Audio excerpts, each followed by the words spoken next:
Hello friends, कैसे हैं आप? आई होप आप हेल्दी होंगे, खुश होंगे और स्ट्रेस फ्री होंगे।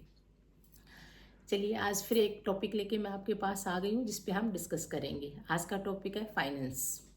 जब भी मैं अपनी किसी भी बहन से पूछती हूँ कि आप अपने फाइनेंस को कैसे मैनेज करती हैं, तो मेरे को एक ही आंसर मिलता है कि ये सब मेरे पति देखते हैं। इस पॉपुलेशन का 50% है और उनको ये नहीं पता है कि फाइनेंस कैसे मैनेज किया जाता है। सबसे बड़ी दिक्कत यही है। इसी कारण हम महिलाएं दबी रह जाती हैं, क्योंकि जिसके हाथ में पावर होती है, रूल वही करेगा। तो ये रूलिंग पावर अपने हाथ में लीजिए, अपना फाइनेंस खुद मैनेज करना सीखिए। तो चलिए फ्रेंड्स, आज से ही देखना शुरू कीजिए कि आपकी कितनी सेविंग्स हैं। ये सेविंग्स किसी भी फॉर्म में हो सकती हैं, सिल्वर, गोल्ड या कोई एसेट जिसकी इकोनॉमिक वैल्यू हो। सबसे पहले आप देखिए कि आपका कोई बैंक अकाउंट है या नहीं है। अगर पुराना है तो आप उसको खुद ही मैनेज करना शुरू कीजिए। अगर नहीं है तो आप जाइए, अपना एक सेविंग अकाउंट खुलवाइए और उसमें अपनी छोटी छोटी बचतें जमा करना शुरू कीजिए। ये सब काम आप खुद से कीजिए, ना कि दूसरे पे डिपेंड होकर कि ये काम तो मेरे पति देख रहा है या मेरा भाई देख रहा है या फादर देख रहा है। ऐसा मत कीजिए, कि अगर आपको इन सब की नॉलेज होगी तो कोई भी तकलीफ आने पे आप अपनी समस्या का समाधान खुद कर पाएंगे, ना कि आप दूसरे की तरफ देखेंगे कि अब मैं क्या करूं। गया है, जब मुसीबत पड़ती है तो अपना साया भी साथ छोड़ देता है, लेकिन पैसा ऐसी चीज़ है जो आपका साथ कभी नहीं छोड़ता। अगर आपके पास पैसे हैं और रिश्तेदार आपका साथ छोड़ देते हैं, तब भी आप अपने आप को संभाल सकती हैं। तो आज के समय में पैसा आपका सबसे सच्चा मित्र होता है, तो इसको संभाल कर ज़रूर रखिए और खुद संभालिए, ताकि जब मुसीबत आए तो आपको पता होना चाहिए कि आपका एक मित्र जो आपके साथ है वो आपकी मदद करेगा। जब आप अपना सेविंग अकाउंट खुलवा लें या तो खुद चली जाएं, क्योंकि बैंक में सब बहुत हेल्पफुल होते हैं, आपकी मदद कर देंगे आपका सेविंग अकाउंट खोलने में। अपना सेविंग अकाउंट खुलवाइए। अगर ऑलरेडी पुराना सेविंग अकाउंट है तो उसको आप खुद देखिए और अपनी जो छोटी छोटी बचतें जो आप करती हैं महीने के पैसे में बचा बचा कर, उनको बैंक में डालना शुरू कीजिए। जब अमाउंट थोड़ा बड़ा हो जाए तो उसकी आरडी या एफडी कराइए, या म्यूचुअल फंड्स ले लीजिए या बॉन्ड्स ले लीजिए। इस तरह अगर आप पैसा इन्वेस्ट करती हैं तो आपका पैसा बढ़ेगा। घर में जो बचतें होती हैं उसमें पैसा बढ़ता नहीं है, और जब भी ज़रूरत होती है हम उसमें से निकाल कर खर्च कर लेते हैं। इस तरह आप अपने पैसे को मैनेज कर सकती हैं। दूसरा, अपने आप को एजुकेट कीजिए। एजुकेट कि बैंकिंग के बारे में पढ़िए, फाइनेंस के बारे में पढ़िए, क्योंकि जब तक आपको उस चीज़ की नॉलेज नहीं होगी, आप ना तो इन्वेस्ट कर पाएंगी, ना ही अपनी सेविंग्स को ठीक से कहीं लगा पाएंगी। तो अपने आप को एजुकेट कीजिए, पढ़िए कि कौन कौन से ऑप्शंस हैं जिसमें आप अपना पैसा डाल सकती हैं, या किस में आपको इंटरेस्ट ज़्यादा मिल रहा है, तो कौन सी पॉलिसी लें जिसमें आपको इंटरेस्ट ज़्यादा मिले, उसमें अपना पैसा इन्वेस्ट कीजिए। जब तक आप फाइनेंशियली मजबूत नहीं होंगी, आप उम्मीद मत कीजिए कोई आपकी कदर करेगा।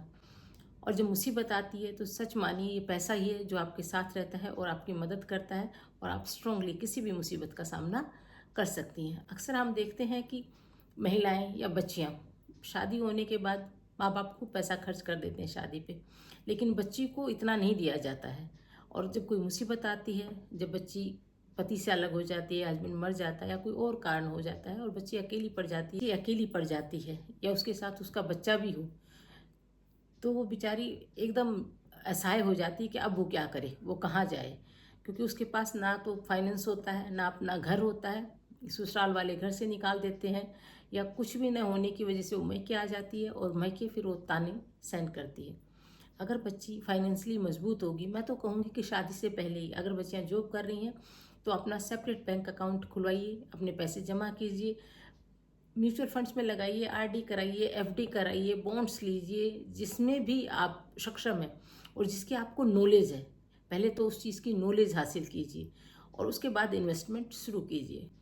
बच्चियों की शादी होने से पहले उनके पास अपना अच्छा खासा इन्वेस्टमेंट होना चाहिए। मैं तो कहूँगी उनका अपना घर भी होना चाहिए, ताकि कभी कोई बात होने से वो अपने घर में आके आराम से रह सके, किसी पर बोझ ना बने।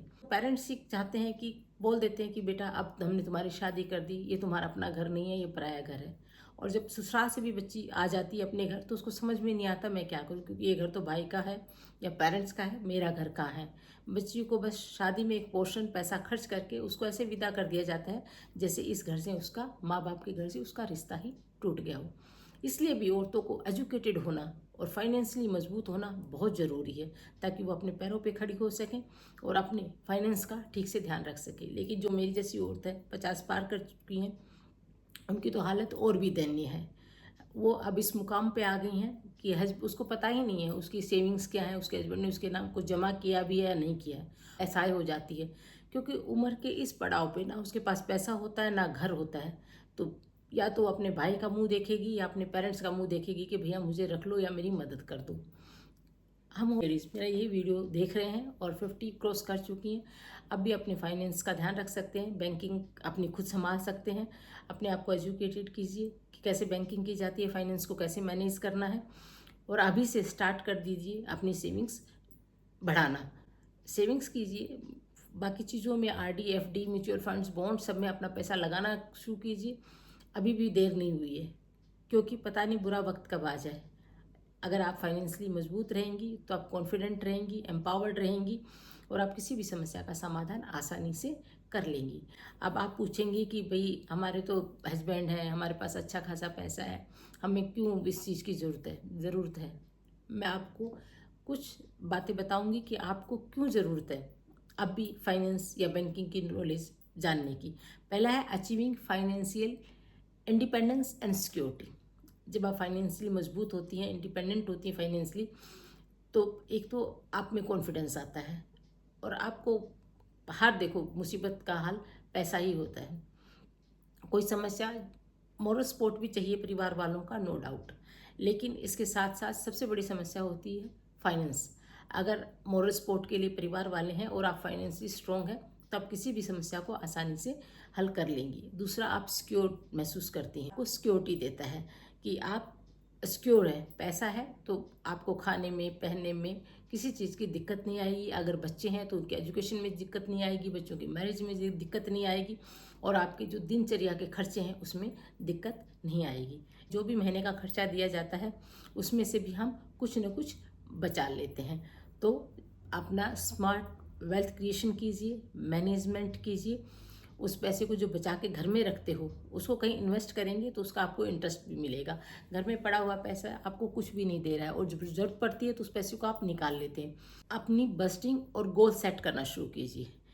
जैसे पैसा आपको जितना मिलता है आप उसकी बजटिंग कीजिए कि मुझे इतना ही इस महीने में खर्च करना है और इतना बचाना है।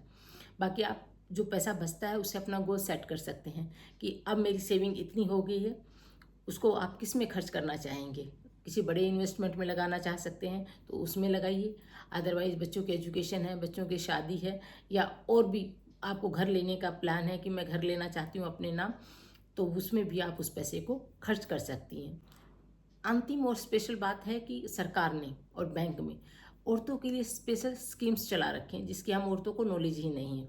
इसमें इंटरेस्ट रेट ज़्यादा है, कई एफडीज पे, आरडी पे, और गवर्नमेंट ने भी कुछ पॉलिसी चला रखी है कि अगर औरत अपने नाम से घर लेना चाहती है तो उसको कम इंटरेस्ट पर लोन मिल जाता है। लेकिन उसके लिए पहले आपको थोड़ा सा अमाउंट देना होता है घर खरीदने के लिए, और वो बैंक देगा आपको। तो अगर आपको इसकी नॉलेज है तो आप थोड़ा पैसा अपना इकट्ठा कीजिए, बाकी लोन लेके आप अपना घर भी खरीद सकते हैं। सरकार ने और बहुत सारी स्कीम्स औरतों के नाम से शुरू कर रखी है, उनमें इन्वेस्ट कीजिए और उसका लाभ उठाइए। आई होप मेरी बात आप तक पहुंच गई होगी, आपको समझ में आ गया होगा कि हमें क्यों बैंकिंग की नॉलेज होनी चाहिए, इन्वेस्टमेंट की नॉलेज होनी चाहिए या फाइनेंस की नॉलेज होनी चाहिए। एक बात और कहना चाहूँगी, आप अपनी बच्चियों के लिए प्रेरणा का स्रोत बनिए। अब शुरू से अपनी बच्ची को बताइए कि पैसा जोड़ते कैसे हैं, उसको इन्वेस्ट कैसे करते हैं और कहाँ कहाँ उस पैसे को लगाना चाहिए, ताकि जब बच्ची बड़ी हो, अपना घर बसाए या घर नहीं भी बसाए, अपने आप रहना चाहे तो उसके पास एक मोटा अमाउंट हो जिससे वो अपनी अच्छी, सेफ और सिक्योर लाइफ जी सके। आई होप जो मैंने कहा आप तक मेरी बात पहुंच गई होगी। आज के लिए इतना ही, फिर मिलते हैं एक नए टॉपिक के साथ। अपना ख्याल रखिए, खुश रहिए, बाय बाय।